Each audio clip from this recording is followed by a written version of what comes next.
get started here to make sure you guys get as much time as possible. So I'm gonna throw some questions out to like the whole panel. Anyone who feels free to answer, go right ahead. Or if you guys want to follow off of each other's answers. But the recording process. What are some recording tips you have for artists if they're looking to take their song from that kind of I wrote a song demo to that polished I'm ready to present? You want to take it? It depends, I think. I mean, more so answer this together, but when you guys are looking at radio or you're taking something as a music director, are you most comfortable with fully polished, finished songs ready to move, or do you accept demos or like kinds of work? Yeah, I mean, I can't really do anything with demos. I have to have a finished product. So the highest quality production you can give me, the better. Is it almost a detriment to send, here's something I've been working on, as opposed to here's something that I have completed? I'd rather have something that's like, this is done. Yeah. Because I have so many submissions coming in a day that a demo is useless to me. And I might like it as a listener, but I can't really do anything with it, so. I think that's something that an artist has to keep in mind too, of all of the blood, the heart that they put into a song that is phenomenal, no doubt. When it gets to the person who is hearing it to have a use for it, whether it be radio or TV or film, it's a product to them, right? Mm-hmm. So you've put a lot of personal stuff into it, but they don't know that, right? So you got to make sure that it's ready to go. Any thoughts on the radio side of things? Well, and again, it's like such a business. They're just thinking how they can make money, right? And you can't make money off a demo, so we can't either. Yeah, I mean, you're all entrepreneurs, basically. So you have to, sell yourself and make the best product you can. Otherwise, people might not gravitate towards it. So it's like going for an interview or anything. You just want to present the best version of yourself, the best visual image, and also, like, best songs that you possibly Not a mostly done resume in pen. Correct, yeah. Posey looks like you have something to say. Yeah, I think also because of like the way the world is so digitally now, like even though like I've been guilty of like making a demo and thinking it's the best thing in the world and wanting to share it with everyone under the sun, but like once you do that and share it with like one person in the industry, then it's out there and you can't bring it back and say like, oh, but wait, I know I sent that to you last week, but now it's better, and like, can you listen to it again? Straight up. So it's like you need to like wait, and like I think the biggest thing to like get it to that next place is like, say you've like recorded a demo yourself and like you think it's great, and it probably is, but like if you can collaborate with someone and say bring it to like someone that you know who does like more like writing and like the musical production side, so like maybe you've recorded a track that's just guitar and you, but if you can get someone to add like strings to it or drums to it and just make it like a fully realized thing before you bring it to these people. The ability to do things at home in what one would call a studio that probably isn't actually a studio. Is there a place for that product in your worlds, in radio or? I would say, okay, so we didn't just sit here and be like, your demo sucks. Like for personal use, I would definitely keep your demo, because what I've really learned working with Logan, and I'm sure you all find the same way, sometimes you'll be like, oh, it's just a demo, but sometimes you can't beat like the vocal on a work demo. So like for yourselves, like keep that. Just don't give it to us. How about formats? What kind of formats do you guys receive? Do people still send CDs, or is everything over email? What's the preferred, I guess, on the receiving end? I don't own a disk drive in my computer anymore, so unfortunately I'm at that stage in the digital world where MP3s are the only thing I can really take right now. Yeah. So yeah, I mean, like getting digital files are great, but at a radio station, like we still get discs like you wouldn't believe, and it's honestly sometimes the funnest part of the day, because the mail guy comes around and he's like, we got mail, and it's like CDs, and it's fun, right? Because we get to look at it and like see a little bit of your personality, and sometimes people package them really cute. So to sell yourself, I totally get what you're saying. Yeah. Totally send a digital file too, like if you're gonna do that, but like we love getting the packages too. How about from the reason why a lot of people are here, a relationship side of things? Any tips on how to increase that network, to expand that network? I think a huge thing for me was social media. Don't underestimate how much you can connect with people just by sending a DM on Instagram. But at the same time, build relationships, know it's a long-term game, and never message somebody asking for something. Always come with a solution, not a problem, and always bring value. Never go to if you have 2,000 followers and you approach somebody with 50 million followers and say, hey, want to collaborate? Obviously the answer is going to be no from them. So bring value, and don't underestimate that there's power in, hey, you have 500 followers, I have 500 followers, let's collaborate and let's share networks. You don't need 1 million followers to start off. It's about doing one song, building off of that, and building relationships. There's a ton of people blogging and vlogging and YouTube that are all in this small realm. And if you just reach out via DMs saying like, hey, I love your work, would love to collaborate, it's ridiculous how many relationships I've made just from DMs or emails. Any thoughts or expansion on? Are we talking about this from like a growing industry connections, or growing like your following in general, or? Let's keep with industry right now. We'll talk about followers in a moment, though. Absolutely. Do you have anything? No. Okay. Okay. I heard you mention Instagram.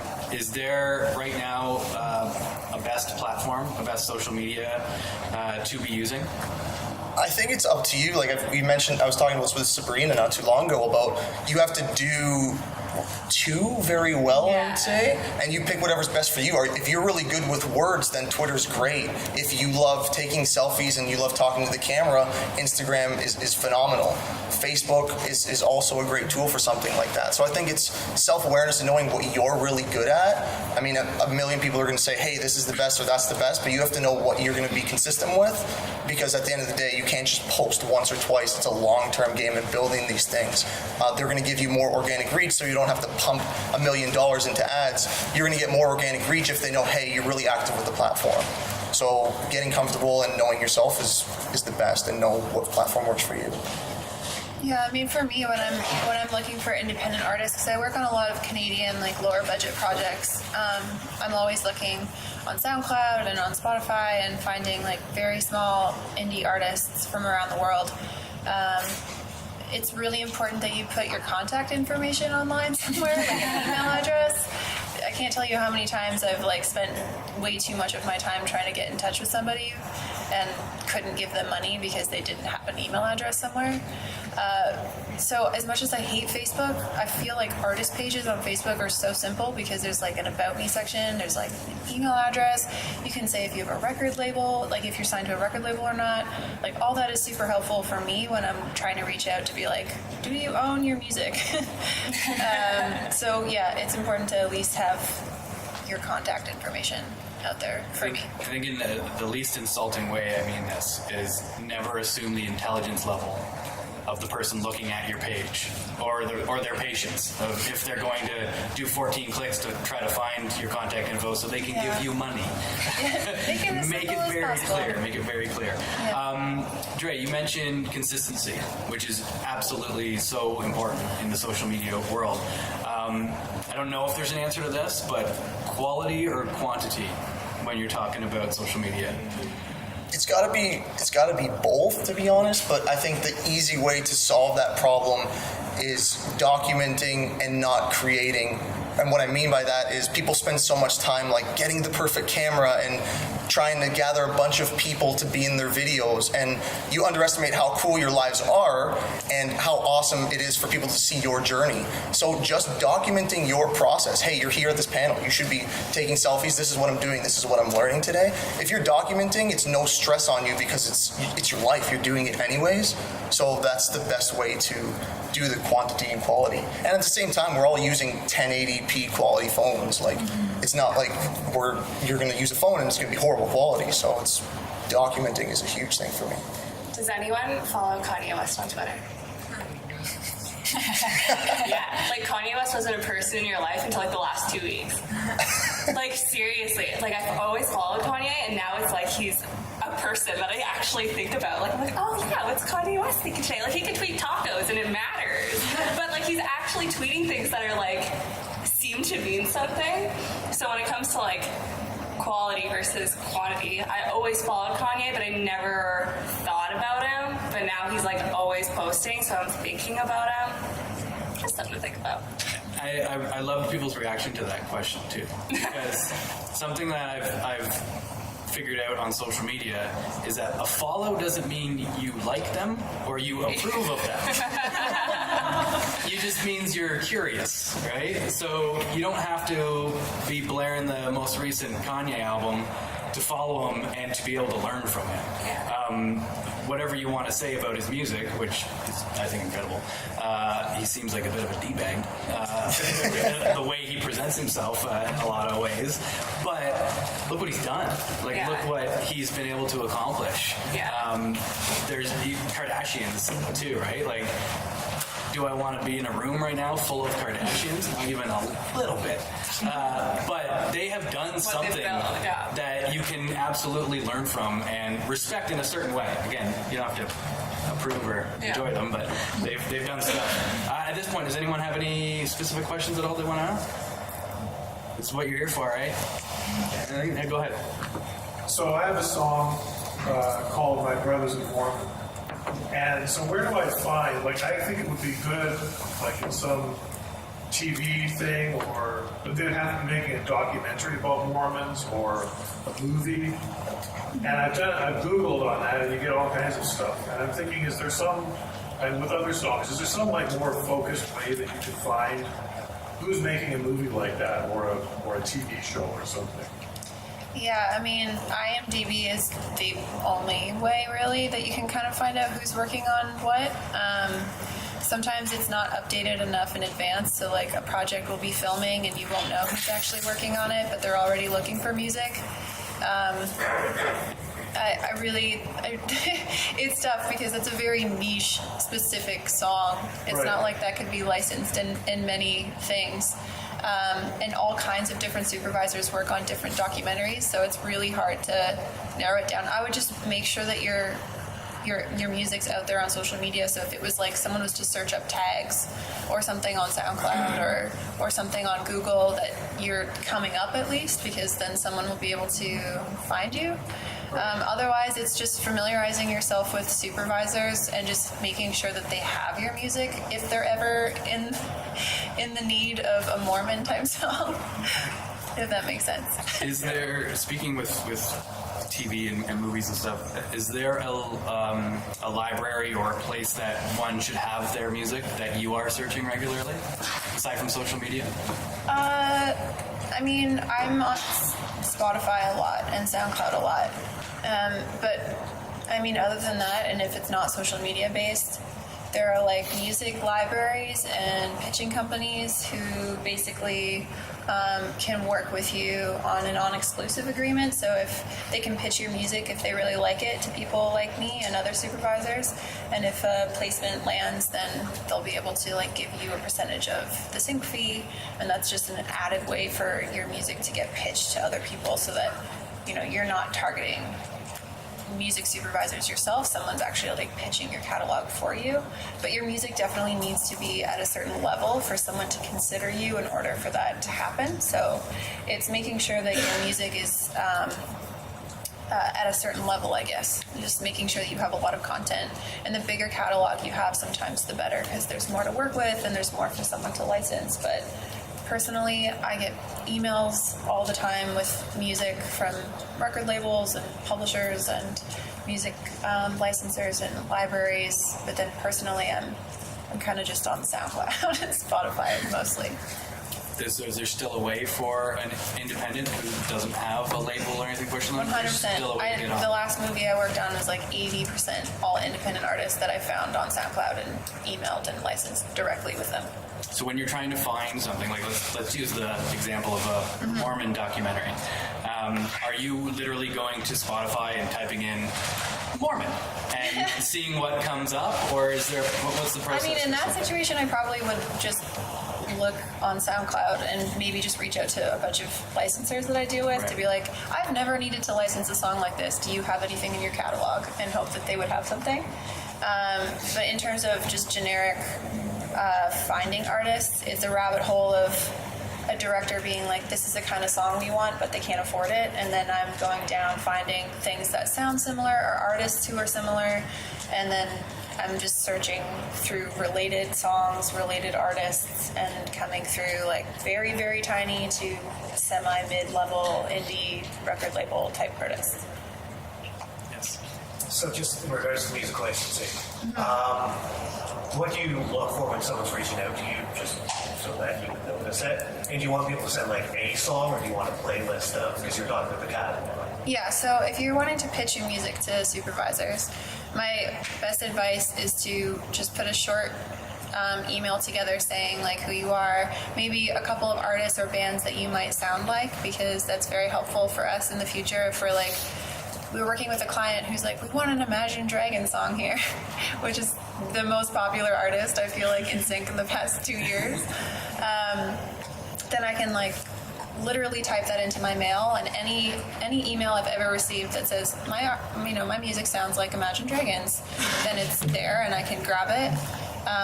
So just kind of referencing who you might sound like, putting together both a zipped download link to MP3s. So there's websites you can go to use, like Dropbox is a really pain in the ass type website, because sometimes it works and sometimes it tells me I'm out of space, and I don't know how I'm out of space when I'm not uploading anything, so it's really frustrating. But there's WeTransfer. There's a really great one now called Disco, where you can stream and download music, which is really helpful for supervisors. Basically put together a zip download link to MP3s. You can put anywhere from like 12 songs in there is fine, 12 to 5 songs, somewhere in there. And then also include a streaming link. So if your music's on SoundCloud or Spotify or some other forum like Bandcamp or something like that, just include both, because every music supervisor works differently. Some people want to actually hear the song before they download it, and some people just want to download it and listen later. So if you give them options, then it looks like you have your shit together and you're thinking ahead, because the last thing you want is for them to be like, oh, like, don't attach an MP3, because usually people will delete that right away. But anytime you can just remove a step where they have to go back and be like, hey, the link didn't work, can you send me like this download link instead? Just give them options. Let them know that you do own 100% of your music. It's called a one-stop, meaning you own your master recordings and you own your publishing rights. So anytime we license a song, I'm sorry, I'm talking so much. Anytime we license a song, we have to clear both sides. So we have to clear the actual physical recording. Usually that's an independent artist, they own it themselves, or a record label. And then we have to clear whoever wrote the song. So if it's you yourself, or if you co-wrote it with someone who's potentially on a publishing label, like, we need to know all that information, because if we find a spot for your song and you tell me you're one stop and it's not, or there's a sample in your song and I'm under a very tight deadline, it's very stressful and kind of the worst. Let's go over here for lunch. I have a couple questions, if I can. One's related to the quality. So you mentioned MP3s. Best MP3s or WAV files? Because I know that obviously if it's going to feature film, MP3 might not necessarily. Well, MP3s, when you're pitching to submit your music, 100%, because I need metadata, and metadata means like I need the artist name and I need the song title in there, and I need to know who owns it. So when you right click on your song in iTunes, there's like a get info section, and it has like artist, comments, composer, it has like all those boxes.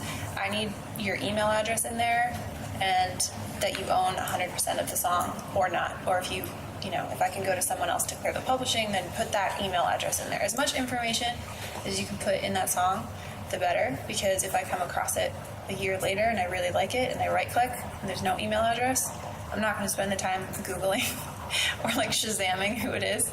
So that's really important, and WAV files don't actually transfer metadata. Right. So if someone sends me WAV files, it's like a huge pain to basically convert them to MP3s and then add the email myself. It's just really simple to do MP3s. Even just size-wise too, right? Like, Yeah, and it takes up a lot of space. Yeah, sure. The only reason we'll need a WAV is if your song's actually going in the show, and then I reach out and ask for it.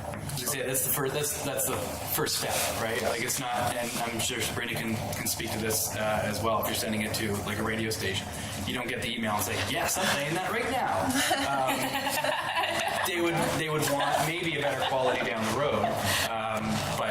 just to make sure they're getting it. I mean, you're working for a big company, you've got email space limits and bounce backs because the file is too big and all that stuff that you'd think wouldn't be getting in the way. But anytime you can remove an obstacle, it's good. Let's go here and we'll come back to your second question. This is a yes, no for the sinking. I was told years ago that if you did submit something and it was accepted to be put in a film or television series, you should have the instrumental tracks and also the a cappella, like just the vocal, those tracks ready to go to them. Is that, you're nodding, so that's still the case? Yeah, it's really important that you have instrumentals and stem files if you can get them. Yeah, so your producers shouldn't be asking you for more money for that. That should be delivered when you're working with people. It's pretty common. I've worked with a lot of people who were like, I have to go ask my producer, and they're like, now they're asking me to pay them more money. I'm like, no, you should be getting your instrumentals and your stems when you are finished recording your album or your songs. It's really helpful for us to have it. Sometimes we need it, sometimes we don't, but it's better that you have it. Just Do you guys have anything to add to the conversation at all? I just want to say one thing about the Mormon thing, because I think it could be applied to anything for an artist. If I was in that situation, one thing that's great about Twitter is it's super good for searching. If you put in certain keywords, it'll tell you everybody talking about that conversation. So I'd go to Twitter and I'd put Mormon and I'd look up documentaries and religious documentaries, and I'd be liking people's stuff and I'd be building relationships online with those people.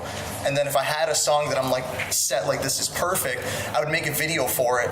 And when taking out ads, which are super affordable, you can get super specific with who you're targeting. So I would target people who are into religious documentaries, Mormons building documentaries, and also follow them on Instagram and Twitter and Facebook, and then slowly building those relationships, hoping that these people will see the song, and I would be putting out other content that would be promoting it. So I think there's more ways as opposed to just, I mean, you could reach out to someone to like Dondrea, but building relationships online so people are like, wow, this guy's really focused on this specific niche and he does it great. And you could do that with, it doesn't have to be Mormon, it could be anything. That's just what I would do. I think that's great. Yeah. Let's stick with social media and we'll go back to POESY when you mentioned or asked if we were talking about network or followers. Do you have any tips on how to increase your following? Yeah, I think that, you know, it's easy to get caught up in the social media, and like I think that it's definitely like it's there and we have to use it and like it helps, but I don't think that we should just completely forget about traditional forms of marketing, because I think as a musician those are really helpful too, because like if you follow someone on Instagram, just like we're talking about with Kanye, it's not like you feel like you actually know them. It's like they're just a person. They're kind of like a greater concept that doesn't even really feel like a human anymore. So like when I was starting out, I used to look up shows that were in the area with artists that were similar to me. So like, for example, like other like indie rock females and stuff who were playing in the neighborhood, and then I would go to their shows with like little cards that said like where my show was going to be, and I would sit there until the concert was done and hand them out at the end to everyone who came out and say like, hey, if you like the show, check this out. And you know, I built a lot of connections that way, even with other musicians who came out and were like, I play music too, like do you ever want to do a show together? So I think like definitely like do what Dre is saying and keep up with all your platforms, because it's important that people know that you're active, but also like don't forget about like putting a flyer up, like someone could see that and go to your show, you know. So don't forget about the traditional system. Have you found that you were kind of surprised with how supportive your peers have been where in the music industry, where it's not maybe as cutthroat or I want to beat you as maybe some would think? Like good artists want to work and be surrounded by other good artists. Yeah, for sure. And I think especially from like a Canadian standpoint, like obviously our music scene is not the American music scene. So I think that like building each other up and celebrating other people, you know, in your local scene here in like Waterloo, Kitchener, or even just like the greater like Ontario or Canada benefits everyone, because it makes us as a country have a better music scene altogether. And, you know, a lot of the best opportunities that I've had in my career haven't come, you know, from contacting like label heads or industry people that have come from contacting other musicians, and then those people get bigger and bigger, and if they like you, like they'll take you on a tour. That's how a lot of tours happen. It's not like, you know, people like behind the curtain. It's like, I'm gonna take my friend because they're cool and like they also are very talented. So I think, you know, we all have to support each other. How about from a radio side of things? It's a very big question, but how does one get their song these days played on the radio?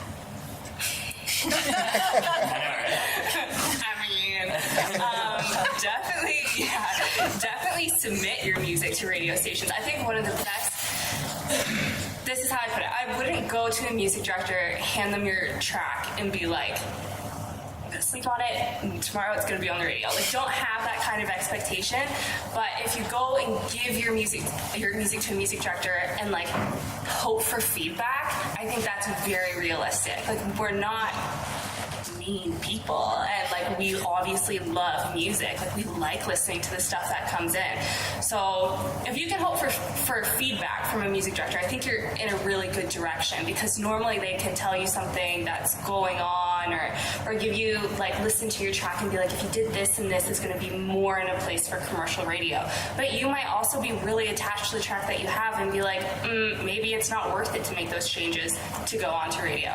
But that being said, I love college radio and campus radio. Like, go to your local universities and your colleges, because you can't get the Chum FM music director to play your song on their radio station, but you can get your local DJ to do it that's in a college campus, because we love, I do not work on campus radio anymore, but I used to love doing that. Like, I absolutely loved getting CDs and adding new stuff to the library and contributing.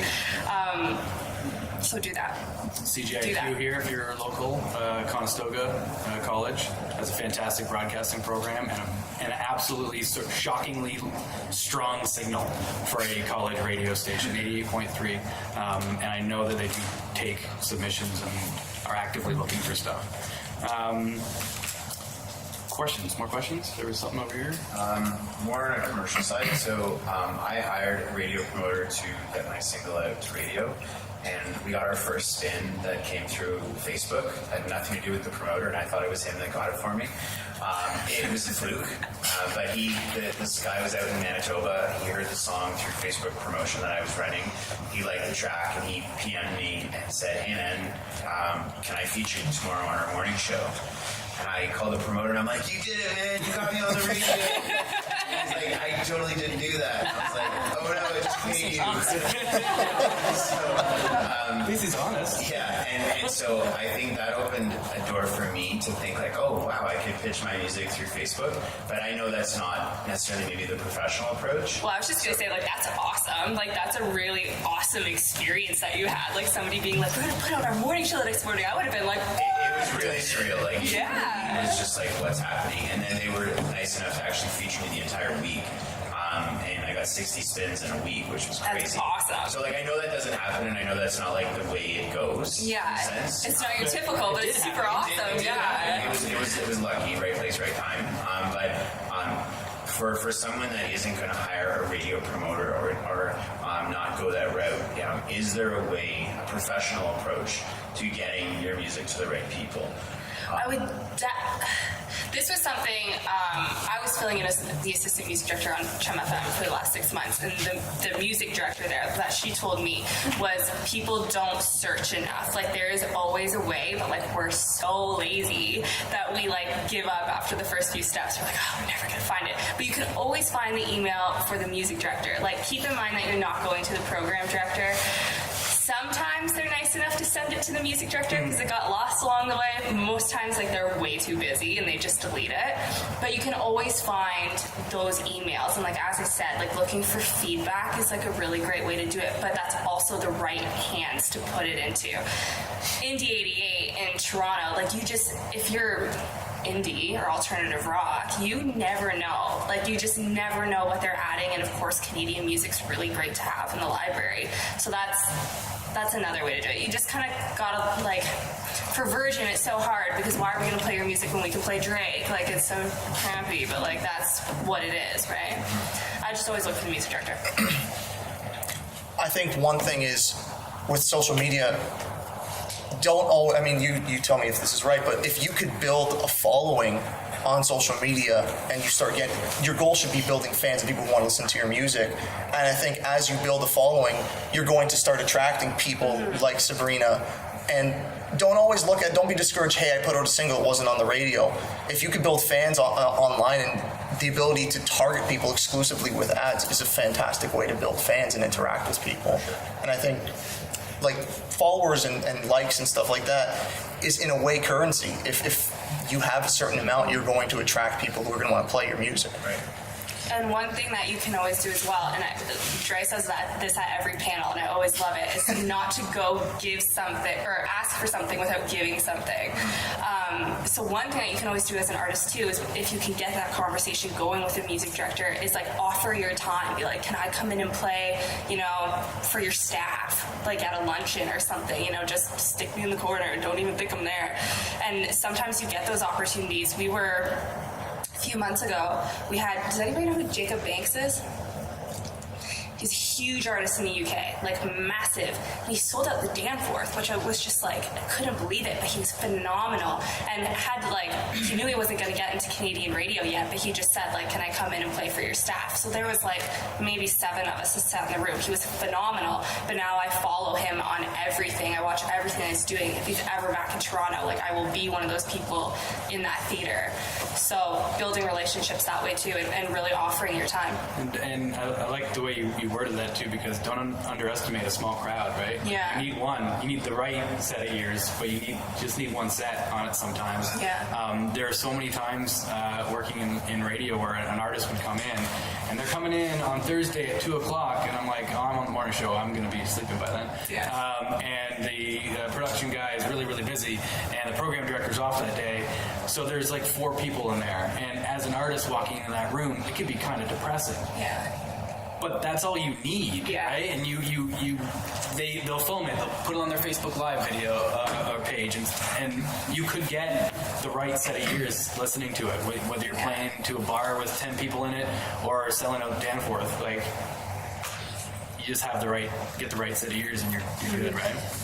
Yeah, and I think at the end of the day, the one thing to remember and remind yourself is that you are artists, and it can be very overwhelming to compare yourself to other artists, to get outside feedback, being like, oh, you should try this, or you should go to this person, or you should do this, or did you think about paying someone to do this? And it's like, you could spend like literally every cent you have like trying to build your career, but it's just focusing on what you want to do and honing in on your art and understanding who you are as an artist, because for all of us, that's what we gravitate to the most, is original artists who are doing their thing, who know who they are, who aren't trying to be somebody else. And it is competitive, and it's shitty, and it sucks, but if your music's good and you know who you are, people are going to hear it. And so that's just something to not forget, because I feel like in this industry it can get very discouraging, but people love music. We are all music lovers. You are music lovers. So just figuring out who you are and how you can show that to the industry and the world, people are going to gravitate towards that. You'll start getting fans. You'll start getting people listening. You'll get that one person in the room who's like, oh, you got to come to this show with me next time he comes in town. You're like, take a friend with you. Like, that's how it works. Well, let's talk a little bit about the money side of things then, because we've heard getting ads up and maybe having like a radio guy or person. I think maybe you might all have different answers because of the different backgrounds and stuff. But let's start down with Sabrina, where if an artist were to have, let's like just pick a number of like $500, what do you think their best use of that money would be as far as the marketing them? Marketing themselves. Are you looking? Would it be helpful for social from a radio side, or? I was just about to say, like, put that $500 in your Facebook and your Instagram and boost everything. Yeah. Like, that would probably be my answer, because it's not, and that's not a bad thing. Like, it's really not a bad thing to like. Don't be like, oh, people aren't discovering my music, and now I'm like paying them to hear my music. That's not what you're doing. Like, you're just getting above all the shit that's underneath the algorithms to get your stuff. Like, you're turning it up. You're turning it up. So the person next to I'm you getting so overwhelmed because it's like, but when you're like Googling a car, and then you go on Facebook and that car's there. And you're like, it's kind of like that, but like do it with your music, so that like hopefully you're like an artist like similar to POESY or Dre, and then you've put some money underneath there, and it's targeted that, like it's done the work for you, and like all of a sudden Dre and POESY are scrolling through Instagram and they see your thing and the sponsored thing, and they listen to it because that's what we do. Like I wouldn't, like don't think you're like selling out to put money behind your stuff. I would do that with social media for sure. POESY, have you had a best results campaign or use of money and anything like that? Yeah, I think definitely like Facebook targeted posts, especially if you have a show, like you can actually target it. So it'll, like when you make a sponsored post, it'll ask you like what your goal is. So if your goal is to like sell tickets, it'll like keep the button there and like make that the actual link. And then you can target people who like go to concerts and like stuff like that who are inclined. But I would actually say if you only had $500 and that's your whole budget for this like entire project career, I would spend it on the recording, because at the end of the day, like if your song is shit and you recorded it in your basement, none of this other stuff matters. And like that's the reason you got into this in the first place. So why would you not want to invest in the thing that makes you happy? Dre, any thoughts on that? Yeah, I think this is definitely the greatest era for being an artist, because we have at our fingertips the ability to reach everybody in the world. And I think these next 2 years, we're going to see a huge shift in the amount of people you're going to be able to reach with social media ads. So the fact that you can reach thousands of people with $20 right now, it seems like, oh yeah, that's the way it always is. But I don't think it's going to be here much longer once all the big brands realize that when the Super Bowl commercials come on, we're looking at our phones. So I would absolutely, if I have a marketing budget of $5, I would go super, super heavy in social. Another great thing about social recently is everyone's talking about the new Facebook algorithm update, and there's this big "the sky is falling" thing talking about it. The good thing is the sky is not falling with that update. Facebook has announced that they're heavily investing in local media with this upgrade. So what that means is media platforms are getting an increase in organic reach. And a lot of these local media platforms have no idea that this is there. So the fact that you guys know this now, going to these local stations and sharing with their music and saying, hey, I would love to do some sort of collaboration, is a huge advantage to you. And I'm not just saying this like, hey, this is what I think. With the media company that I help run, we have multiple local platforms like a Hamilton Rising, we have a Toronto Rising, we have a Burlington Rising, and every day we're making videos, pumping out content to see what's working on social. And the organic reach in these local markets is ridiculous compared to my artist page, for example, which they're trying to use more as an advertising platform. So a way of spending less money as an artist is investing in these local platforms and doing collaborations. Social is a huge thing, and it's going to change drastically in the next 2 years. So I would absolutely throw as much money as I could at that if I was just investing in a marketing campaign. We're going to come back to another question, but I want to hear from Dondrea on this too. Yeah, I mean, I think it depends what you want to do. Like, if you want to go on tour and you want to play a lot of shows, then I think marketing your shows is important, and putting that money into that is important. If you want to be a songwriter and you just want to write songs with other people, then somehow find a way to maybe travel so you can co-write with other people in like Nashville or Los Angeles or New York, or maybe even in the own country, like go to Vancouver, or figure out, people you can co-write with. If you want to write music for sync, I would say, yeah, your recordings are pretty important. So maybe putting all of your funds into that is helpful. Because for me, I might go see a band and I might love them live, but I can't do anything with the live music. I need to actually hear what the recordings are like. So that is more important, I think, for me. And going back to the social media idea of ads and stuff like that, if you're not familiar with it at all, it is pretty amazing on how specific and targeted you can make. It is creepy, right?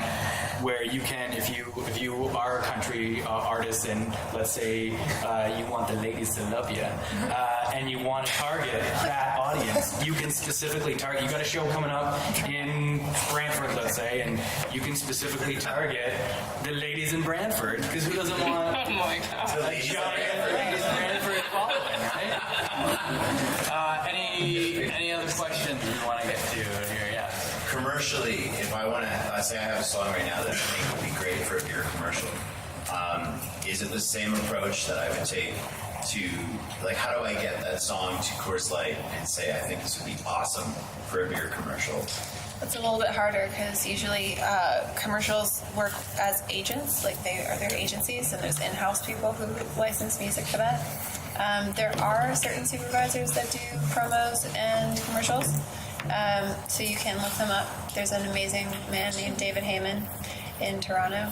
He works at a company called Supergroup, and he does a lot of branding and commercials. He doesn't do beer, but I know he does a lot of like car commercials and TELUS. I think he's done a few TELUS ads.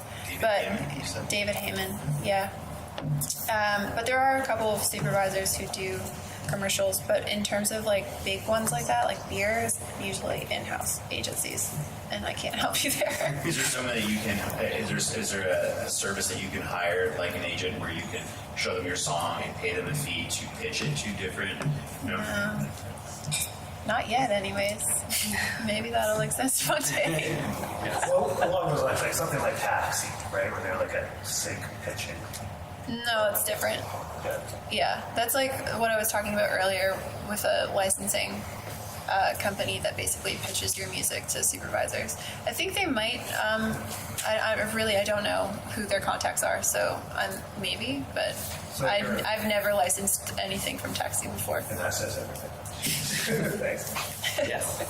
So for the past couple of years, I've been doing a lot of home recordings, and I'm thinking more about the step, like the next step. I want to get like a producer. I want to like go into the recording studio and do all that. I don't have any good connections, so I'm kind of wondering like how. You do now. I'm just wondering, like, for you guys, like, how did you get to that next step? There's a Facebook group called Toronto Women in Music. Sorry, if you're not a woman. But it's like the best. That's your next expansion. It's the best Facebook group I can like recommend for that, and like you can just literally make a post being like, I want to make an album. Like, here's a demo of my stuff. Does anyone want to produce it? And like, there's people who work at like Warner in that group. Feist is in that group. Like, it's like huge people, and so there's like really good connections. There's agents in there, so anything you're looking for, I found that to be really helpful. Toronto Women in Music? Toronto Women in Music. Yeah. You have to be invited to it, so maybe ask one of us. Yeah, we'll get you.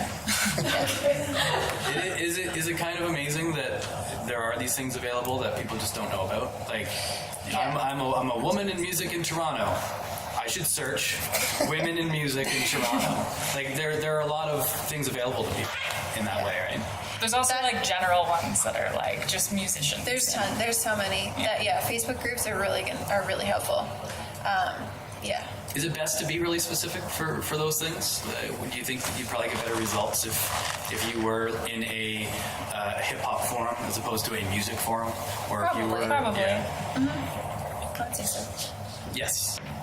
So if you have a song and like you hire musicians to come play the music, does that give them any rights towards your song? Not if you don't want them to have them. That's your call. If you wrote the song, that's up to you. If you're paying them as session musicians, then they're just there for the gig, right? Yeah, okay. Yeah. Good. Okay, that's all I want. Yeah. If they're also union session players, then they collect rights if the song goes anywhere. Like if it's used anywhere, they'll get money being a union session player. But that's very complicated. And like a 3-hour panel that we don't have time to talk about. Yes. If I can add to that, because we just went through this with this project, there's also neighboring rights. Right? Yes. So neighboring rights, what that basically does is any player that comes in and performs on your record, by the law, when it comes to digital content, they have a piece of the song recording. So basically, I don't know what the number is. Yeah, I mean, it's not. They don't get publishing rights to Yes, your track, but they do get on neighboring rights on a master recording. They will collect money. Yeah, I think it's like 5% or something. Yeah, like that. it's something like that. MRock, look up MRock. They handle all of that. They can give you all the information you need. Any other questions?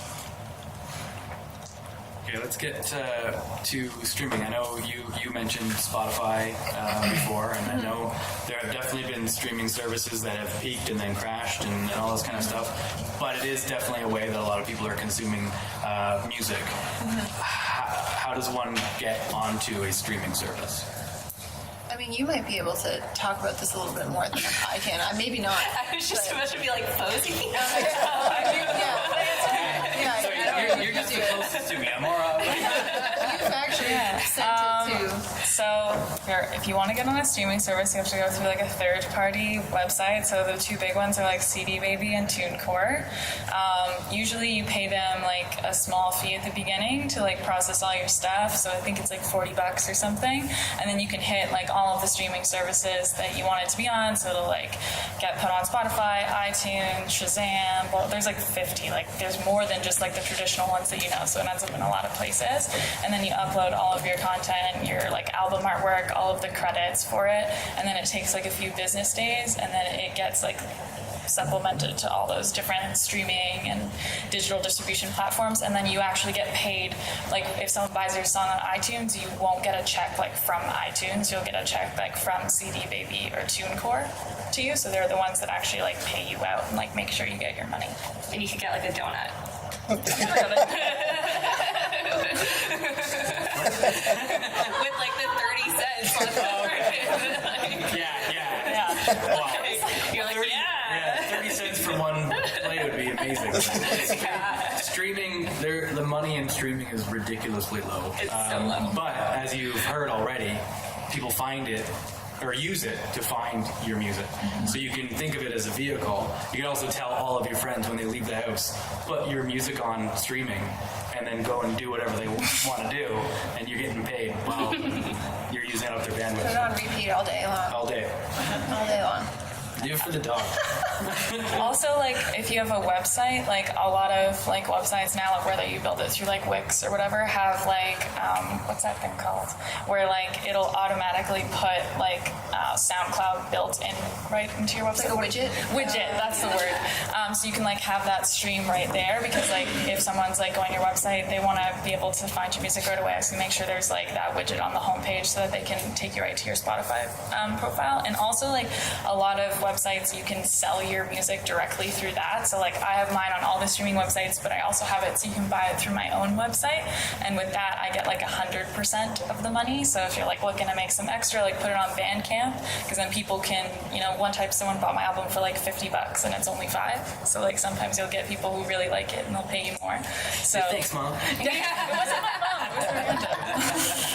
But yeah, so if you want to make more than 10 cents, that's a good way. And that's the new trunk of the car way of selling your music, right? You pretty much need a website, or you need some access online so people can be getting your music. Mm-hmm. Well, and like if you're applying for grants and like stuff like that, or you're applying to festivals, like there's always a space where you have to put your website. So you need to have one. That's a huge conversation as well, as far as there's a bunch of music or money out there, I should say, through grants and stuff. Is there? Yeah, it's ridiculous for the music industry. Yeah. I feel like people just don't know. Any thoughts or suggestions for that process at all? I would say like look through like your local region first, because obviously there's like Ontario Arts Council, but like for example, I used to live in London, and like London had like 6 or 7 grants a year that they would give to artists. I don't know if like Kitchener Waterloo is the same, so like look there. There's probably lots of money, and like a lot of people like just don't know about it, so you have a pretty good shot versus like trying to apply to Factor. Not to say that you can't do it, but like it'll just take more time and work probably. It's like going back to when like your high school days, or maybe current days for some of you, where there was all the money to go to post-secondary school, and when you're hearing who won the award, you're like, shit, I didn't even know I could get money for that. Like I did way better than that person, but you didn't apply, right? So make sure you're looking up ways to get free money. It takes a lot of work. Sometimes there's a lot of paperwork to fill out. Sometimes there's a lot of hoops to jump through and proof that you need to provide and all that kind of stuff. Money's money. Is there everyone here a SOCAN member? Yeah. SOCAN, everyone? Everyone? Good. Yeah. That's the other way to make money. Not only playing shows, but every time, if you get a sync placement, anytime it airs somewhere, you're collecting money through SOCAN too. So. And also, like, a lot of like live venues, like, they're supposed to be SOCAN licensed. So if you can submit like a set list of everything you played, if you have that claimed on SOCAN, and then you can submit a proof that the venue charged more than $5, I think it is, then you also get SOCAN money every time you perform your songs live. So that's a good thing to know. And just one other thing to add to the local thing, if you're applying to get some local grant, I don't know if it's like this in Kitchener-Waterloo, but in Hamilton they hold like sessions where they'll go through exactly what to put, and they'll give you a phone call, then people will actually walk you through a lot of the submission process. So even though it's super overwhelming when you first look at it, they want to give you the money, and it's ridiculous how many people don't know about it. The last one that I went to, there was 4 people at the meeting, and they have they have enough money for more than 4 people. So it's just keeping up with your local, checking the local website of whatever the government website is for Kitchener-Waterloo, but there's someone to help you fill those things out. And there's like thousands of dollars. Yeah, you can go on tour, you can make an album, you can do so much stuff. Yeah. Any more questions, guys? I want to get to there's some people who haven't asked anything, and I know you're here for a reason. Don't be shy. Does anyone have questions about actual songwriting? Yeah. No. Okay, so I'll ask a question about songwriting since I don't know how to write a song. On your personal side of it, how do you begin? Are you a lyrics? Are you a music person? Does it change up? Like, what's your process? I went to school for English and creative writing, so I'm definitely like a lyrics melody person first, which I feel like is kind of unpopular. But lately I've been doing a lot of co-writing, which, usually when I do that, the other person that I team up with is better at the instrumental side, and then they kind of like, we come up with a chord progression together and then start like building it so it's like a full song with like all like the arrangements kind of in place, and then right on top of that. And I found that like doing that and kind of writing over a song that's already kind of pretty formed can lead to cool stuff, because you have like a lot of direction of where you're going to go versus just like sitting there with the guitar and trying to write a song. Not to say that doesn't work, because good songs are made that way too, but you mentioned co-writing. I know, Dre, you got experience with that. How did you get into that kind of world? Yeah, it was, the way I got into it was completely like a random, I wouldn't say a common way of getting into it. I was in Spain on vacation and just playing my guitar, and someone overheard me and was just like, hey, we started having a conversation, built a relationship, and he was actually someone who started off a career on YouTube and eventually signed with Universal, did a whole bunch of syncs and music in movies and stuff like that. So I was around for that process, and honestly, a lot of our songwriting started with an acoustic guitar and mumbling, to be honest. It wasn't like... That was Spanish. He was talking Spanish. Yeah. We were writing music in English. He was Spanish and I was English. He was helping me with Spanish, and I started kind of building a following in Spanish, and he was building it in English, and this weird crossover thing that we were doing. But yeah, we were rarely starting with lyrics, especially with the language barrier. A lot of it was melodies, we were mumbling, and then we'd go back and be like, hey, that mumble actually sounds like this word, and that became the word, and we just kind of built the song. I don't have like I didn't go to school for like music theory or anything, so that was, I found was a benefit, because I didn't have any rules in my head that I had to follow, so I was kind of just doing what felt right.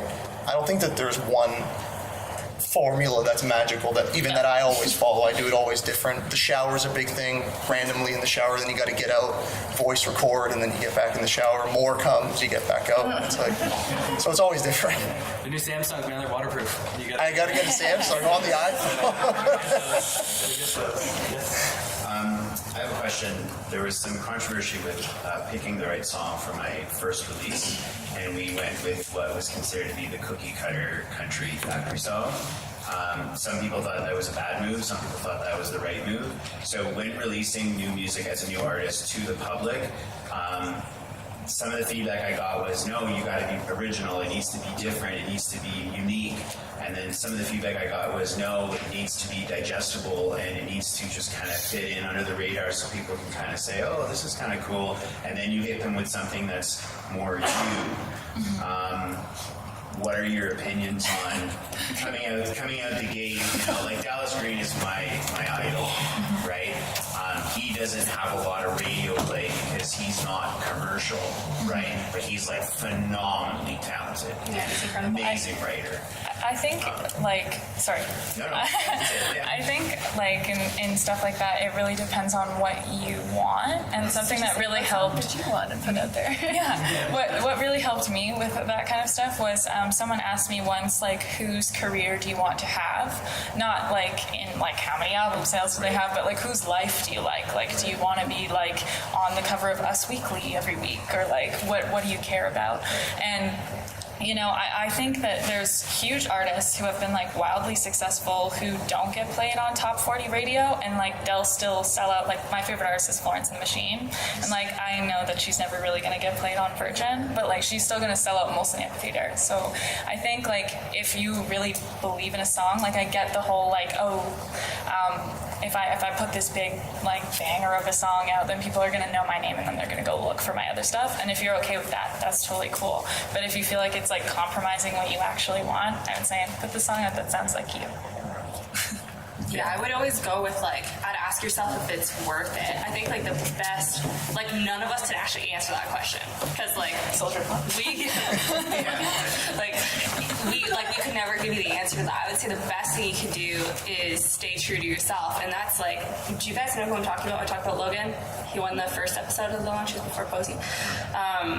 We've had this conversation over and over and over again because if you've listened to any of his other music, Lucky Ones isn't exactly who Logan Stats is. And so he's like, do I put out like another great radio single and have it on the radio? And I'm like, do you like radio singles? Or do you want to be like, do the Dallas Green thing, right? Like, I work for Virgin, but I don't like half the stuff that we play. Like, I love like deep roots, like less than 20 followers on your social media. Like that's the kind of music that I love, right? So I would say, like, you'd have to ask yourself, is it worth it? Like all the fans you have up until now, they love you because of you. Like they don't love you because you had like this great song. Is it worth it to compromise that to get more fans? Like that connection you've made with them and like who you are, like they believe in that, like they support that. You just have to believe enough in yourself that you're going to keep acquiring that and that those fans are going to keep telling other people. Mm-hmm. It's kind of like, I try and think of it like if you are like dating someone, but you like put on this persona because you like, you know what I'm saying? And you like put on this persona of this person that you're not, so then you attract these people that like you would never actually really want to date, and then you're like, why isn't this working? And then it's like, because then you're not like putting your real self out there, so how are people gonna? So then it's like, even if you put that song out there, are the fans you're gonna make gonna be the fans that are gonna expect that from you every single time, kind of thing? I love that there's dating advice in this. Yeah, a little dating advice. As you're talking there too, and I could thinking about a few different artists because there's like you said, there's no right way to do this. There's people who have been successful in many different approaches. You have like a Tom Petty who like fought for himself and was successful, and there's a bunch of artists who fought for themselves and they're serve you later at the restaurant. And then there's artists who have put stuff out and been successful. That's not them. A Shinedown, a band that I thought of where they've had some radio singles, and friends of mine who like that type of music have said like, "Oh, have you heard the album?" I said, "No, I didn't really like their single."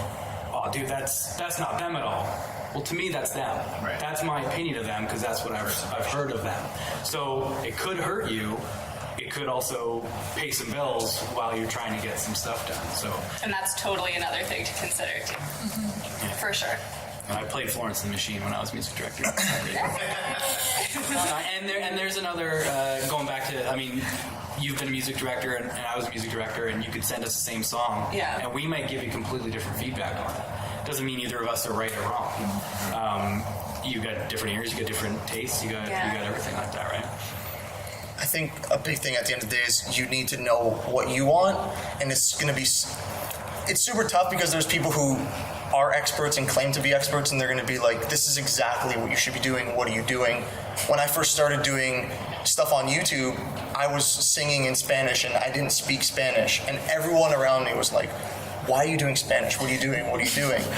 Then I put out a single in the same time where Despacito came out, and everybody really liked Spanish music, and it really helped me a lot. And I just really enjoyed it. I mean, I loved going to Spain and I loved working with that vibe. And even though my background was, I love Oasis and the Arctic Monkeys, I loved singing that kind of music because it's fun. So sometimes you got to know when to fight for your music and to listen to yourself, because I think that's going to guide you along the whole way. I do love when you hear artists later in life and you see a lot of like 80s rockers and stuff like that who are like, I hate Cherry Pie, man. I hated that song. That's the only reason we're talking to you now, though. That was your big one-hit wonder song. So even if it doesn't represent you, like, it's what made you relevant, right? Yeah, it could help. I want to go back to when you were talking about you were playing guitar and someone walked by. By the way, who here is an artist, or maybe you're supporting someone who's an artist, but who plays here? Does everyone play? Do any of you go outside and play? Yeah.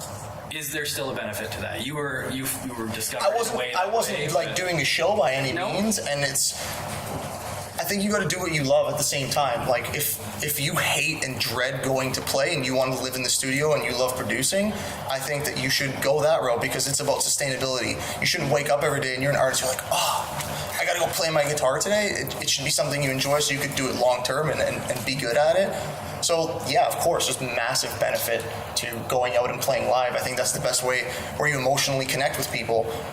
Even if it's as small as, like, I've done little things at elementary schools and there's 10 kids, but they are like absolutely like crazy about it and they're so into it and they want to talk to you. And I find that I make real fans in those small, little intimate settings than doing a bar with 50, 100 people. So it's like, you got to do what you love, but then also just do what you think is right, you know. So Tooth Fairy pays way more for teeth now, so those kids, they got money. Yeah. 2018. I also just feel like it's really hard to like have an exact formula. Like you can honestly, everyone's gonna give you different feedback, but at the end of the day, you kind of just have to do your thing. And I mean, like, for example, like Daniel Caesar has been making music for a really long time, and people have been like, you need to sign a record deal, you need to get a publishing deal, like these are the things that you should be doing. And he was like, no, I don't want to do that. I want to own my music, and I want to create my songs, and I want to tour, and I want to be in the studio making tracks. I don't want to deal with the industry bullshit. So it's like, and that's working for him. Like, this last album is insane. It's massive. Dude's making so much money now. So, I mean, there's no right or wrong way to do what you want to do. It's just trying to make the best version of yourself, create the best tracks, figure out who you are, as I said earlier. I also think, like, what helped me a lot, because, like, obviously the industry is a very weird place. Like, I think it's weird that we're all in this thing where, like, a lot of my friends do very traditional stuff. So they're, like, in law school or med school or whatever. And that's like, okay, you do this, then you write this exam, then you get here, now you're a doctor. This is like, you know, it's like maybe you never get there, I don't know. You know, so I think what helped me is because there's going to be like 95 million people who are going to tell you you're doing the wrong thing and you need to be a different way, is like take a piece of paper and like make a list of why doing this makes you happy. Because if this doesn't make you happy, like there's no point in doing it. So I sat there, I made a list of like 10 things, and now every time I make a music decision, I look at that list and say, if I do this, is this going to bring me closer to these things or take me away from them? Like, I have a song on the radio and that's very cool, but I'm also the person who will still go up to a person busking on the street corner and be like, yo, can I sing Hallelujah with you? Because I just like feel like doing this right now because that's what I love, you know? So I think you got to make sure that your heart's still in it. I'm curious, when you were posed the question, whose career do you want to have? Mm-hmm. I might not be wording it right, but had you thought about that before you got that question asked to you? I think I kind of did. I think I had ideas about the career that I wanted to have. Like, I never wanted to be like a huge person because like I think I would explode. And like, there's other things that I like outside of music. Like, I really like cooking. I really want to have a dog someday. And like, I want to have like a sustainable life. And you know, I think that certain aspects of the industry wouldn't be good for me and continuing to be a human. But like, I knew that I wanted to like have music that was going to take me all over the world and like be able to play to lots and lots of people because like that's what gives me energy and that's what makes me feel good. So. And do you find that question was a valuable one then? Oh, super! Because like now, when people are looking at me and they're like, because I'm in the process of releasing like the next single and the next piece of music, and there's lots of people who are like, oh well, is it 3 minutes and 33 seconds? Because did the drums come in by the 1 minute mark? And and it's like, do I even care if it is? Like, is that why I'm doing this? CanCon song around 3 minutes? That's gold. Yeah. It's so beneficial. Yeah. How about you, Dre? Have you ever thought of that question? Is that a helpful process to know where maybe your goal is, even if it's going to change? To know. Yeah, I feel like it's a couple because I enjoy the music aspect, and like I said, I love people like Arctic Monkeys and Oasis, but I love the marketing aspect of things. I look at the career of someone like P. Diddy, for example, who did. I know it's a little bit different, but someone. That's a violent start, man. But the aspect of P. Diddy, where he was a businessman and he was also a rapper, and he did this both sides of things because. Same with Jay-Z. Same with Jay-Z. Yeah, exactly. I just really enjoy that, and again, I think it's about sustainability. Like, I love living in the studio and thinking it's been 5 minutes and it's been 6 hours, but at the same time, I love the fact of doing stuff like making videos and seeing what's getting people's attention and what's moving the needle on social, whether it's social media or VR in 5 years or whatever it is, whatever the thing is. I love that, so it's hard for me to say an artist specifically, but it's bits and pieces of different people, I would say. Like with your name, you went Diddy, not Dre. For the business, then producer, then all that. Yeah, and that's another thing, the amount of people who told me to change my name. Yeah. Because they're like, you don't look like Dre Pao. I'm like, that's what actually I was called from like grade 5, so I was like, it's kind of cool, it fits, so yeah, you just got to do your thing and hopefully it works out. Yeah, I think having goals is very important. If you don't know what you want to do, then how can you work towards it? You have to work really, really hard and really, really want it, because no one else is going to care more about your music than you. Mm-hmm. And if you don't have goals, then like you're just not going to progress and move forward. So I think it's really important to actually know what you want. Especially like when you get to a point where you're like building a team and trying to get agents and managers and all those people, that's going to be the first question they ask you is like, so what do you want? And they'll get down to like, what kind of house do you want to live in? Like, what do you want in your life, so that they know like where you're thinking of going. Mm-hmm. So it's good to know those things. You mentioned wanting your music to be able to take you around the world. Have you done much touring? I've never done like the world, clearly, but I've played a lot in like Ontario.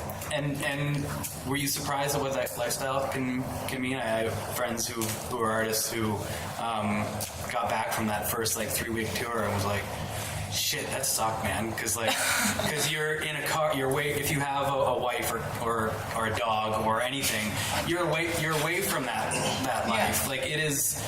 It's not necessarily a glamorous road to take. Do you think it's an experience people should give a go to? I think you should definitely give it a go. I feel like playing live for me is like what gives me like adrenaline, and like that's like what I feed off of. So I feel like I always come back, even if I just play one show, like I'll come back and be like high for like 5 hours, just like that was so cool, you know. So I think I'm definitely a person who benefits from that. But I know that for some people it's like really hard to like maybe like meditate or like read a book or like spend some time with your friends who aren't in music for like 5 seconds. So you remember there's a world out there. We're going to be wrapping up in a few minutes. We've got a couple of questions up. We haven't heard from you yet. So I've heard a lot of musicians talk about standing out, and I know it's a really saturated market, and it is important to like who you are and have a clear sense of self. But what about, like, I keep hearing about more like just being theatrical. Like, I'm never gonna. It's not me to dress like, for example, Gaga. It's awesome, but it's not me. So how do you kind of cut through the noise if who you are is like a really kind of, and I mean it's impossible, but like a really simple kind of like pure form of something? Like, what is that bad? Is that like not cut out for this? Or go. 2 seconds. I was sitting in my office one day and like getting carpal tunnel to music, and people walk by all the time and just say hey, and somebody walked by and was like hey, and I was like what's up, and then went back down my thing and I looked back up and it was Alicia Cara, and I had like no idea because she's dressed like everybody else. She's just your everyday person, and another one of the announcers was behind her. I was like, I was going to listen. And I was like, wow. Like, it didn't hit me because she's just like so her. I wouldn't get lost in it. That's my opinion, but I'm also not an artist. So, like, I also think like we all, because like we're all critical people, and like as artists I feel like we're super critical people, and we all like underestimate our own originality. And you know, I think you're probably more unique than you think you are. And like also I think that can work to your benefit, because like the reason people follow people is because they're like, oh, that girl could like be my friend, like she seems fun, I want to hang out with her. So like you like the relatability aspect of that I feel like is just as valuable as like wearing a meat dress. Yeah, I think you gotta do you. Even like, there's artists like, I like Billie Eilish, and she like wears sweatpants all the time, and she's just like chilling. So like, make good music and do you, and everything's so artificial that when you're real, people are like, what is this? And it's just like, just chilling. Just like, don't listen to people who tell you to wear a meat suit. That's That's what Dre's wearing. Plus, when you take, that's the morals, Pat. if we're going to stick with the meat suit, if you take that off and you don't have anything else, then what's the point, right? You're not going to get very far in your career. And if a sustainable career is what you're looking for, you're going to need more than a nice outfit or the one who has a star on her eye or whatever your thing is, right? Do we have, I see your hand. We've asked a few. I just want to make sure we get someone else here. We'll come back to you, David. Yes. So for songwriting, like when you get stuck sometimes, or when everything starts to kind of sound the same, using the same music, how do you break out of that when you're stuck, kind of? Something I like to do is really like think about the moment in time that you're writing a song. So like I think that like, you know, as a songwriter, we write a lot about like our personal lives because that's what's happening and that's what like we know. If you're someone that can just write about abstract concepts, I'm jealous of you because I don't have that skill. But say you're like stuck and you're writing a lot of songs about a relationship. You can write a song, you can write 80 songs about the same relationship, but if you pick your moment in time, it's going to be different. So you could write like 5 minutes before the breakup happens, and then like 5 minutes after the breakup happens, and then like a year after. What does that feel like? And I find that kind of like puts you in a different place, and then like really gives you a concrete idea of like where the song is going. So. A friend of mine also recently told me last week, who's a songwriter, she was having writer's block, and she was like, my mom told me this ever since I was growing up, and she's like, and I just blanked on it, is that she writes, every time she writes a song, she also writes from the other person's perspective as well, so that you get like multiple different perspectives that's coming from the same song. Just as to try it. And also something that I found weird, we did a panel the other day, and every songwriter either meditated or did yoga. So like, and I'm one of those, like, I've been in situations where like you have to write, like you're put in a room and it's like, hey, do a song sort of thing, and I'm not a massive fan of that. But what I like to do in those situations, if I'm like, I have writer's block, gotta clear my head, I'll isolate myself in a corner and I'll close my eyes and I'll just breathe for like 10, 20 minutes.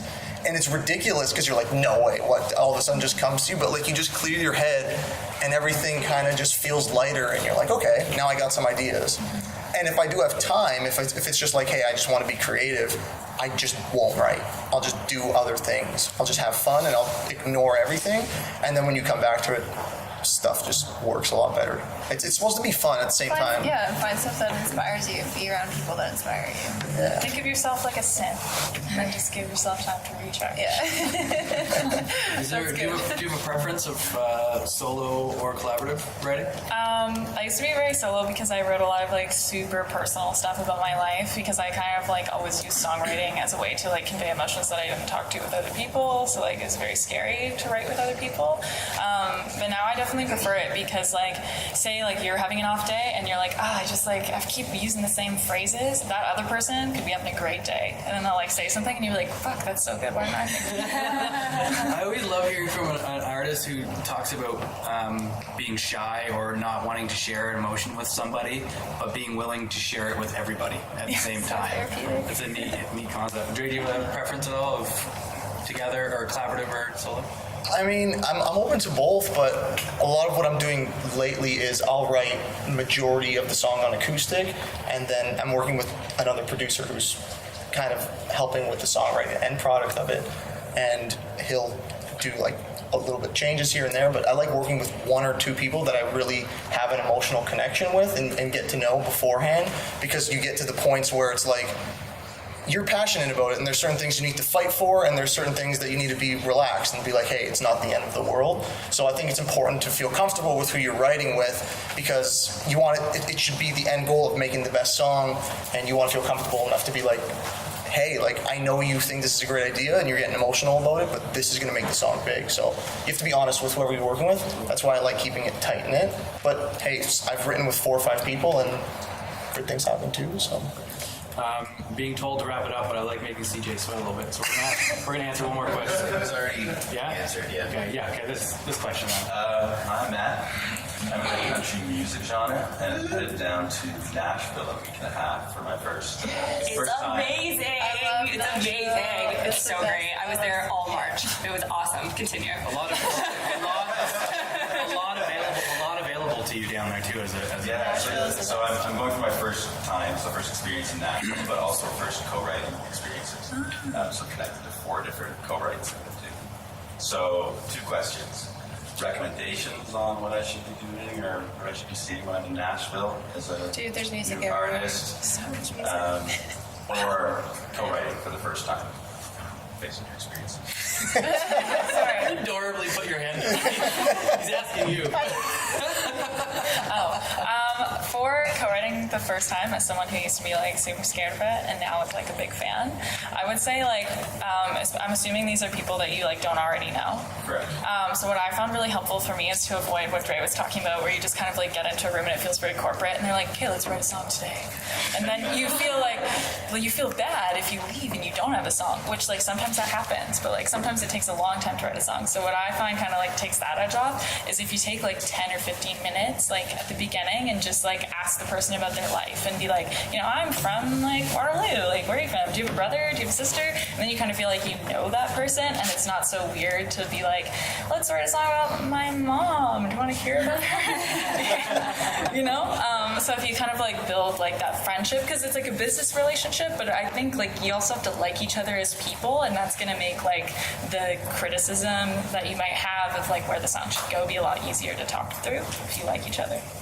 Cool. Good. Nashville. All right. Thank you guys so much. We want to